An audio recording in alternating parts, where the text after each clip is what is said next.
I don't want to say it's a normal week, but it's the first time we've had 7 days, so it's a different, so I guess we go back to a normal practice schedule with today being our Tuesday. So we'll have a good full padded Tuesday practice. And then very talented, very good Western Kentucky team. I don't know if they were picked first or second or should have been if they weren't. I think they were. So, and they had an open date. Thank you. They had a open date, which is kind of questioned a little bit, but how does one team get an open date in the middle of this midweek stretch in a league game? I guess it's just the way it fell. I don't know. So they have an open date and extra time to get ready. So we got to be ready for some. They do a lot of stuff, but we got to be ready for some stuff that maybe they hadn't shown because they had a few extra days to put in. So work hard, try to get better, fix the stuff that we didn't do well the other day, and go from there. How do they compare to Liberty? Really very similar. I mean, the quarterback is, Liberty had a great quarterback. I think, we're going to play one of the best ones here. This guy's a great thrower.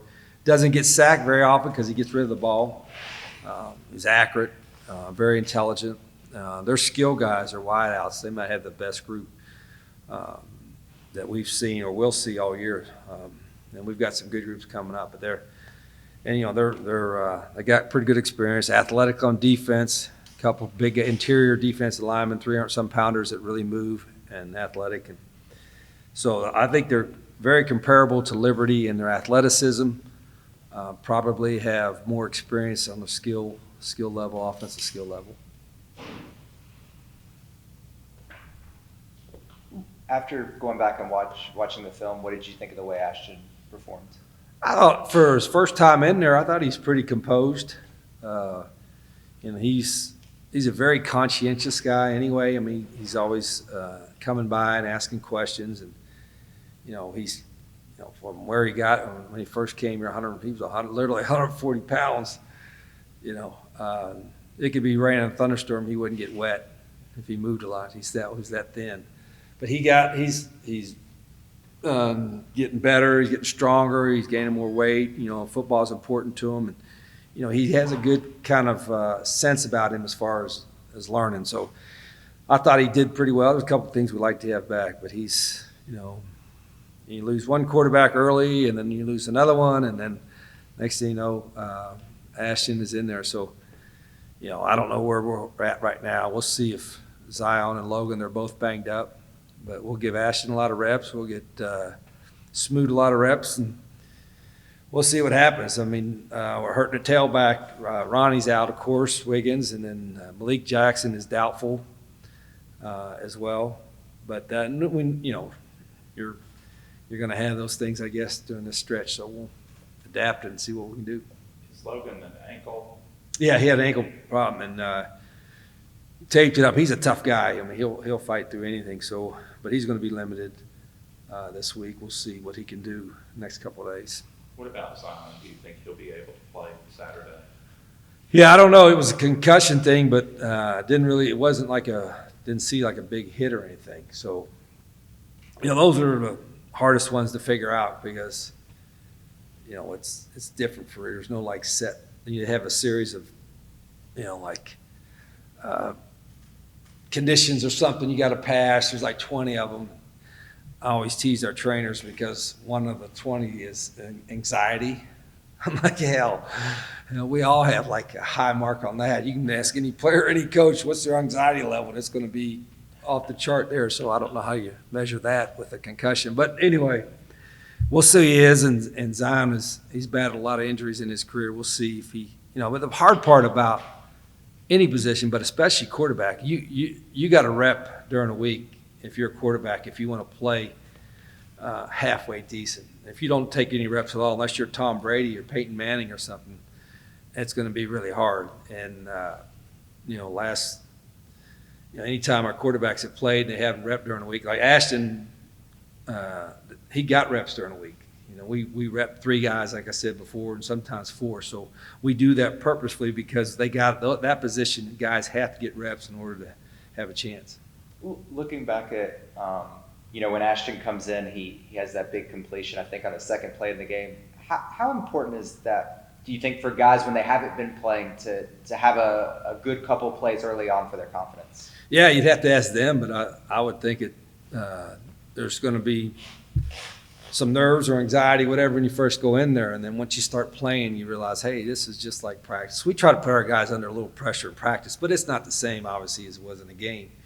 And you're going in a tight game, and all of a sudden the focus is on you to make the plays, what have you. So, like I said, it's for guys that are just now playing. Our expectation is that they're going to play well, if we wouldn't put you in there. But at the same time, we understand, hey, this is the first time they're playing, especially at that position. I mean, the quarterback, you got a lot on your plate, and especially the way we go up tempo and all that. So you don't have a whole lot of time to think about it. Now, people would say, well, you slow it down so he has time to think about it. That's not who we are. We're not a slow tempo team. So every quarterback practices at that pace. And our expectation is that if he goes in the game, he plays at that pace. So obviously it sounds like you're not going to slow down, but are there things y'all can do from a play calling standpoint to maybe help those guys? Oh, yeah, you can simplify it. But it's not even so much him, the quarterback, it's everybody else. If you're putting other guys in there that haven't had a lot of experience, you got to simplify it. And that goes back to coach. I mean, we can slow it down. Obviously, if you get a lead, you're going to slow things down. But, part and parcel of who we are is our tempo is part of our deal. And, we know it. Our opponents know it. I think the officials know it, even though at times we have to remind them of that. Jordan McCann's had 3 targets. Is there a plan to get him more involved? Yeah, we need to play him more. He's gotten better and better. I think he's still learning what we're doing, but he's got some talent. He's earned the right to play a little bit more. And we don't necessarily say, okay, we're going to target this guy or target that guy. It just really depends on how they play us. If they play us a certain way, then this guy is the guy you're going to go to. But on the outside, we get a lot of one-on-ones, because of the nature of our offense. So we've got to win some of those to have success. Feels like on the other side of the ball, we've seen Kikura get a little more run lately. What have y'all seen from him? Yeah, he's an older guy that actually has played a lot this year. And I think he's getting more comfortable, too, with what we're doing. I thought our corners handled themselves pretty well in the last game. And this will be the biggest challenge they've had so far with this group. But, we like to have 4. We kind of have 4 guys that we're rotating at corner. Kikura can play a couple spots for us. Felt like against Liberty, especially those first 2 drives, the front 7 kind of picked up where they left off against Middle Tennessee State. Felt like they got good pressure. Was there something Liberty did late that sort of limited what y'all could do there? Well, we did. I mean, we knew this guy was going to scramble. We lost Contain a couple of times, which we knew we couldn't do because he was going to scramble around and ran for some key first downs and then scramble around and made some key throws. And so you can't lose Contain. You got to have some rush integrity, and you can't, when you're rushing a guy like that, you can't go way up the field and let him step underneath you too much either. So you got to know the depth of your rush to be able to put pressure on him. We didn't affect him nearly as much as we needed to at times. And so part of that was us, trying to come up with different ways to handle both that pass game and their triple option stuff, because there was really 2 different things. It was, all their triple option things in their pass game. So we had to be really disciplined. And, we didn't have our best game on defense, but we didn't play well really in any phase for long stretches in order to win the game. If we'd have played, obviously, we'd have played better, more consistently, that's a game we could have won, but we didn't.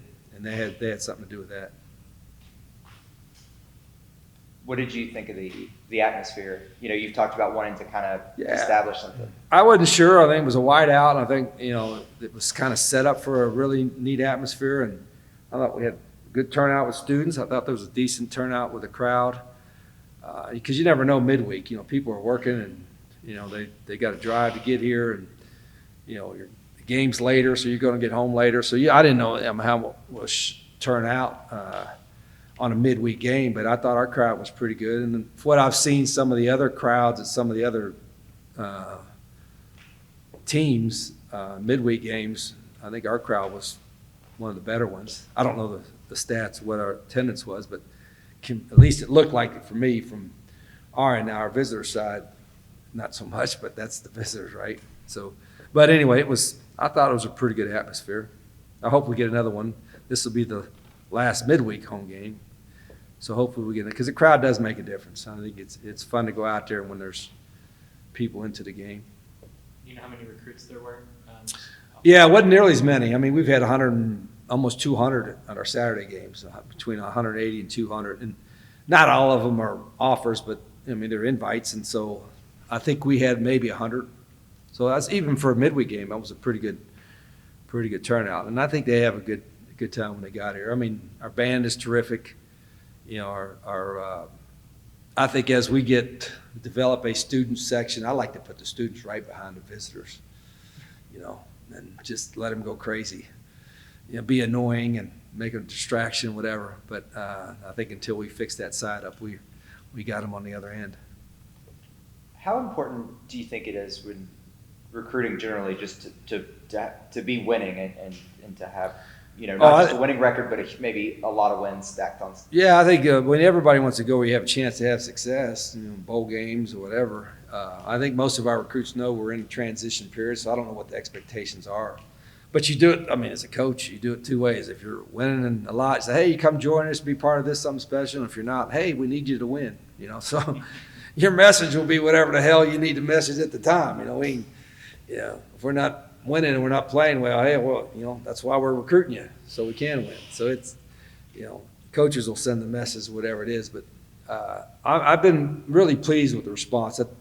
You know, we've just shown the pictures of our facility. That's a big part of not just the football operations building, but, you know, our plan for the covered practice facility weight room is a big part of our plans too. That, hey, we're serious about being a good Group of 5 program, Division 1A program, and, you know, we're investing the money in that. And so that's you know, a big part of what we're selling to recruits, that we're moving up, not just to move up, but we want to have success when we move up. I mean, Liberty's an example of that, and I know they got a lot of money, but they got supposedly tremendous facilities, and they've invested in it, and it's worked. And I think Western has done the same thing. You know, they've invested in their program, and I know everybody here wants to do the same thing. It just costs money. I mean, everything costs money, so we need some help.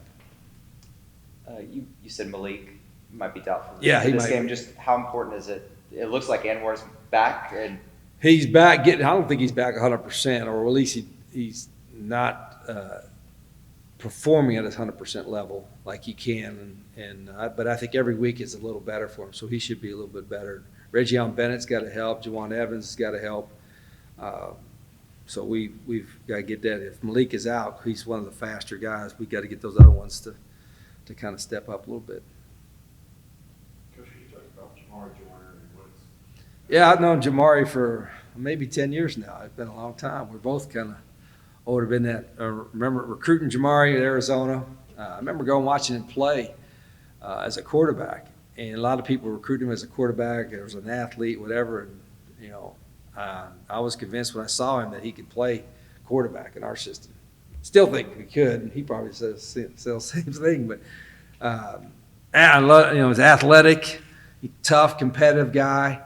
And then obviously didn't get a chance to coach him there, so he's gone. So it was, hopefully we're getting we'll have a chance to get him come back here and join our program. He's kind of older, mature guy. He's been around and knew a little bit of our offense, but you know, didn't really play in it, so he's still learning it. But I think I've seen him get better and better every week because he's getting more comfortable with what we're doing. It's been a big bonus to have him here. You know, he's a good football player, but he's a lot of fun to be around too, and you know, gives a sense of maturity to the wide receiver room that we need, because we don't have, like I said, we don't have a lot of seniors. Well, we have 11 or something like that. You know, it's not very many, and so you know, you got to have, in order to have a good year, whether you have 10, 11, or 20 seniors, that's got to be a really good group and good guys that know what you want to do with your program. And our 11 guys I think we're getting really good leadership. Is there anything, when you recruited him, is there something particular that you saw that spoke to that athleticism that you liked so much? Yeah, you see a guy run around, you know, typical guy, the guys that makes the plays that are there, you can find them anywhere. But guys that make the plays that sometimes that aren't there, or create something when it's get you out of a bad situation, athletically scramble around, get a first down when everything kind of broke down. I think the one game I went to, there were 2 or 3 times where there was nothing there, and he scrambled around and had big runs and made the difference in the game. So, and you saw that with the guy last week. So, those guys are. Any defensive guy will tell you that's hard to defend when you got a guy that kind of makes things happen when things aren't the best situation. And I saw that Jamari do that in high school. I mean, when you have guys like Jamari, who was recruited by you, and then Clay and Malik and Perry. Yeah, all the Monroe guys. How much does it help to have them, whether they're seniors or not, just kind of knowing what you're going? Yeah, they kind of know how we run things. Not even so much the plays, because you guys remember plays, but how we run practice and how we coach. It's a little bit different. Sometimes it shocks guys that aren't used to getting coached hard or not getting used to coach with the same intensity that we do in practice, and it's a little bit of an adjustment for them. But guys that have been there, like the guys that were, Jamari's been, he watched our practices when we recruited him, and then the guys at Monroe, Quay, Malik, and Perry, to those guys, they knew how I was going to coach. They knew how our practices run. So it was, they made an easy transition for that. And it was a shock to the guys last year, right, for all the new guys. This year, the only shock was to the handful of newcomers that had never been to one of our practices. So it's a little different. I think we're not the only ones that run kind of intense practices, but ours are not as long, but they're kind of intense, I guess. This week is another big week for us. Just preparing and trying to capitalize on the good things we did last week and the things we didn't do so well on last week. So really excited for this week and excited to get after it.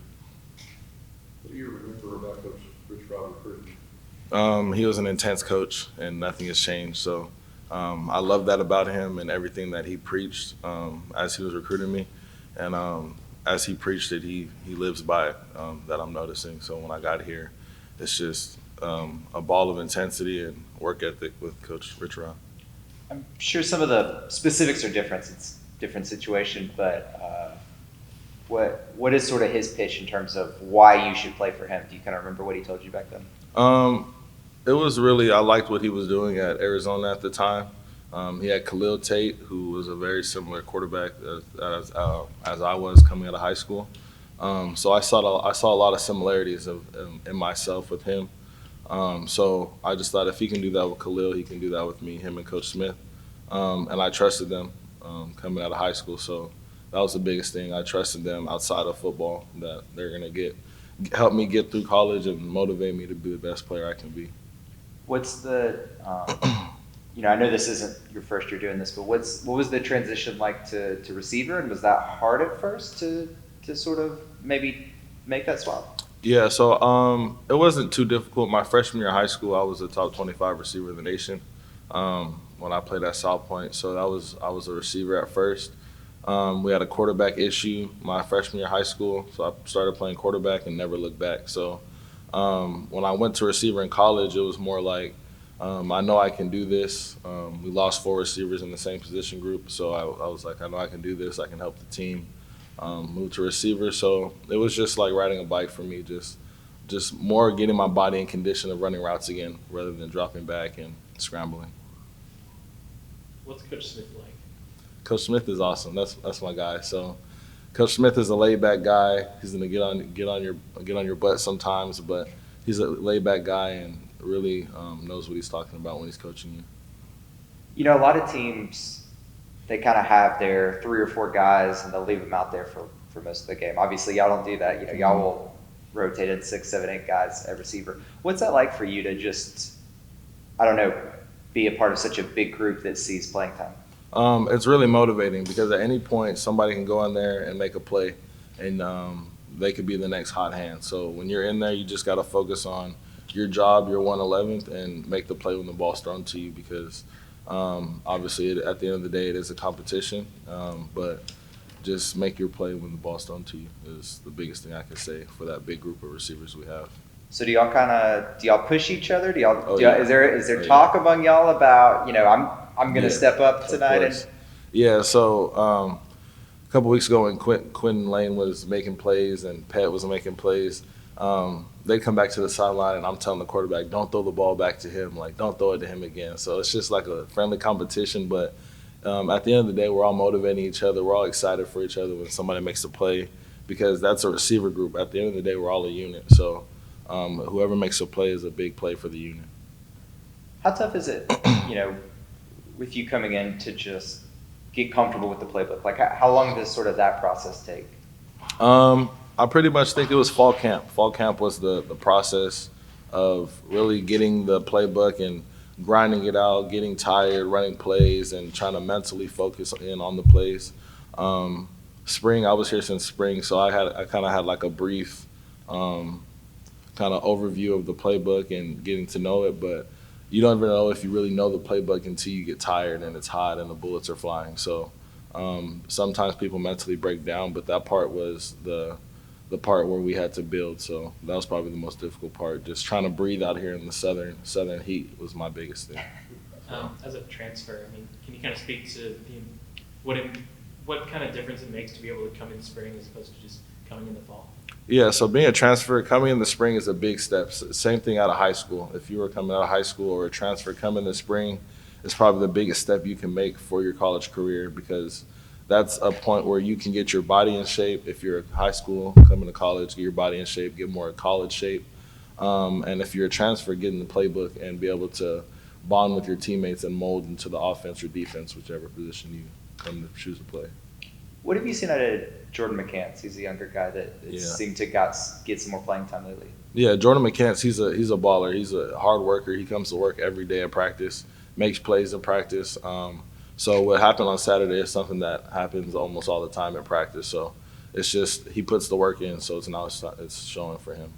And then, what have you seen out of Ashton in practice? He's a guy that we saw, I think, kind of in the spring was kind of in the mix to be that fourth guy, and then, he kind of gets pushed down when, y'all have some other guys come in the fall, but it seems like he's kind of earned his spot now. Right. So Ashton, he's a very, very smart football player. I remember going in there, just running plays and coming to the sideline. I'll probably break a route short or probably supposed to come flat. I kind of drifted a little bit, but he's taking drops behind the starting quarterback or the second string quarterback. And I come back and he'll tell me, hey, try not to drift on your route. Try to come back more downhill. And so he's more like big on the details and he focuses on everything, every little thing. So he's a really good player that can make a big impact for us, no matter if he's a young kid or a senior or not. But he's a good player. What do you see out of Western Kentucky so far? West Kentucky, they're a really good defense. They're athletic. They make plays. Their DBs are very athletic. Their quarterback is very good. They throw the ball a lot. That's just Western Kentucky's culture. But they're a very athletic team, and we got to come out and play this week. The secondary for Liberty, just coming into that game, obviously, I think they led the nation in turnovers. Is there, when you're going against a group like that, is there anything y'all can do differently against those guys maybe? Or do you just sort of treat it like any other group? As the receivers, we treat it like any other week. We just attack it. Just know that we have to win our 1-11. Like I said before, it's just about when the ball's thrown to you, you have to make your play. Receivers have the opportunity, unlike a running back or a running back, when you run the ball, it's 5 yards, 6 yards, 15, 20, 30. You never know what it's going to be. But if you throw the ball downfield, you're automatically flipping the field. So with receivers, we just have to just take our job day by day and just do our 1/11th when our number's called. They're a good team. They got a great quarterback and they got a good receiver. Well, their whole receiver core pretty good. So it's on us this week in the back end to come out disciplined and just do what we got to do here on the business. Questions for Jared? Just how exciting is it to, when you're going against, I think, one of, if not the best quarterbacks in the conference and the receiver like this that's made so many plays this year. Like, what's that like? Is that exciting? Yeah, it's exciting. You always want to play against the best. Playing against the best, it brings the best out of you. So it's a good feeling to go out to play one of the best quarterbacks in the nation for real, because he's a great quarterback, and also the receiver, he's a great wideout. You know, they got chances to play on the next level in the NFL, so it's a great feeling to go out and play against those guys. What you said he's one of the best quarterbacks in the nation. Anything specific you've seen that speaks Oh to yes, that? he's a smart quarterback. You know, he got a strong arm. You know, he been there for a good little minute, so he's a great quarterback. You know, so that's why I feel like he's one of the best in the nation, and he's got a great amount of completions and yards. So, and he got great receivers coming to catch the ball for him. So that's why I feel like he's one of the best. What Kicker is a guy I feel like we've seen get more and more play the last several weeks. Just what's he like, and what have you seen out of him this season? Oh, KK, he's a humble guy. You know, he's one of those guys that's always up here watching film. You know, he sleep in the film room. It seems like he knows what's going on. So I feel like with him being in the film room, as much as he's been, you know, that helped him a lot on the field. You know, because you know where the ball is going to be. So I feel like that's a big reason why he made those plays. Was he a guy you could tell early on? You know, he came in with a lot of experience. Is that something that you noticed right away that kind of helped him? Yes, yeah, he came from a JUCO, so he got a little experience, you know, playing college. So I feel like that helped him a lot. And then he learned the defense pretty good. You know, he could play corner and safety. So I feel like he learned pretty fast. Just what have you seen out of Fred this season, just playing on the other side of you? Oh, Fred, he played balls to the wall. You know, he go 110% all times. You know, that's one of those guys that go fly to the ball every snap, every play. No matter, he go fly to it, and he's a dog in the back end. I feel like we've seen guys in the secondary, like you and the rest of the guys, kind of come out more, you know, kind of alternate with other guys more this year than last year. What's that like for you? You know, we just trying to be a brotherhood. You know, just try to pass everything on to other people. You know, we just want to be closer. You know, the closer the team is, the better the team is. You know, we just trying to make everybody comfortable as possible so we can have a great season and finish it strong. Does that help to have plays off, or? Oh, you said plays off. Yeah, so I'm Oh, talking about sorry. no, you're good. I'm just talking about like you know, we'll see like sometimes the entire secondary will sub out and a whole another group will sub in. We didn't see that as much last year. I was just curious what that's like. That's great. You know, you want to have it like that. You know, that means everybody can play. You know, your ones is like your twos, and your twos is like your ones. So it's a great feeling to have those guys to come in and rotate because it can be rough sometimes. You're trying to play all the snaps because you're tired. You know, trying to play hard all game. So you need somebody to come in and take over. I mean, we were talking about it in preseason camp that you were encouraged about the young guys and kind of their talent. Just how encouraging has it been for you seeing them succeed this season as one of the veteran guys? They proved a lot. You know, like since they came in, you know, Coach Allen threw a lot of plays at them on defense, and they learned pretty well. You know, they came up here, watched film, and stayed after practice, did a little extra. You know, asked me questions, and I tried my best to teach them things that I knew, and they took it very good, and I'm proud of them. What are your thoughts on playing midweek games? It's a great feeling. It's kind of crazy, but it's a great feeling. You know, you get the chance to play on national TV. You know, and the reason why I say it's crazy because you have a quick turnaround. You know, you really don't have much of a break, and your days be confusing. Like right now, I don't even know what day it is right now, to be honest. So it's a crazy feeling, but also great at the same time. Are you getting more friends talking, maybe contacting you, reaching out, saying, "Hey, I saw you on TV"? Yes, every day somebody hit me up talking about something. They see me on TV Tuesday or Wednesday, so it's a good feeling, you know, to have people back home to watch you play on TV.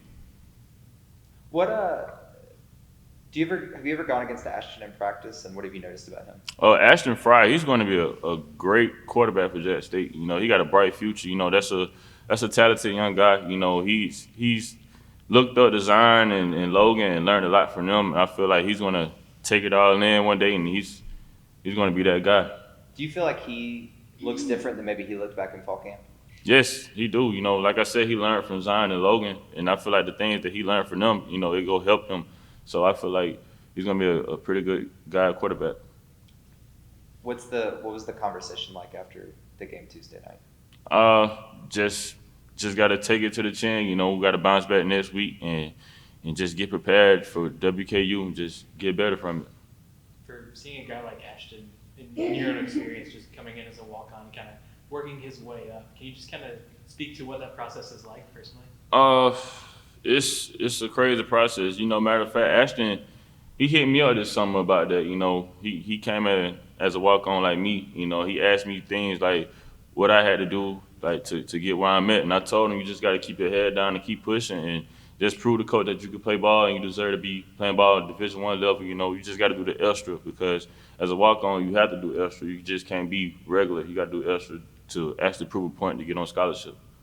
Is it hard early on to feel like I don't just have to have a good practice every practice. I have to have like a great, amazing practice. Yes, it's hard, but at the same time, I don't really look at it like that. You know, I just feel like I have to go out there and show the younger guys, you know, how to practice. You know, I don't want to be the guy that's carrying them the way where they be practicing sluggish. So I have to try to find a way, you know, to better them, you know, by me running to the ball and just completing reps.